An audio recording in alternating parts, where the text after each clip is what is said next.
ప్రకాశం జిల్లా దర్శి పట్టణంలోని doctor BR Ambedkar గురుకుల జూనియర్ కాలేజీలో ప్రపంచ కవిత దినోత్సవాన్ని ఘనంగా నిర్వహించారు. ఈ కార్యక్రమానికి బహుజన రచయితల వేదిక మాజీ జిల్లా అధ్యక్షులు అట్లూరి రామారావు అధ్యక్షత వహించారు. ముఖ్య అతిథులుగా retired Telugu master Vadapalli Venkateswarlu, Darsi MRO కార్యాలయ సీనియర్ అసిస్టెంట్ తరుమెల్ల శ్రీనివాస్ ప్రసాద్, గురుకుల కళాశాల ప్రిన్సిపల్ ఎస్కే మీరా సాహెబ్ పాల్గొని ప్రసంగించారు. ఈ సందర్భంగా వారు మాట్లాడారు. సాహిత్యం మానవుని సహజ గుణాన్ని మెరుగుపరిచి మంచి సమాజ నిర్మాణానికి దోహదపడుతుందని అన్నారు.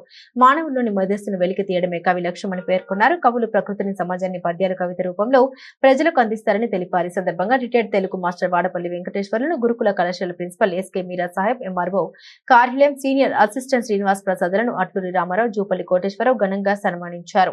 అనంతరం తూర్పు వీరాయపాలెం జెడ్పీహెచ్ఎస్ పాఠశాలకు చెందిన 8వ తరగతి విద్యార్థి సింగరాజు నరేంద్ర తాను రాసిన కవితను వినిపించి అందరినీ ఆకట్టుకున్నాడు.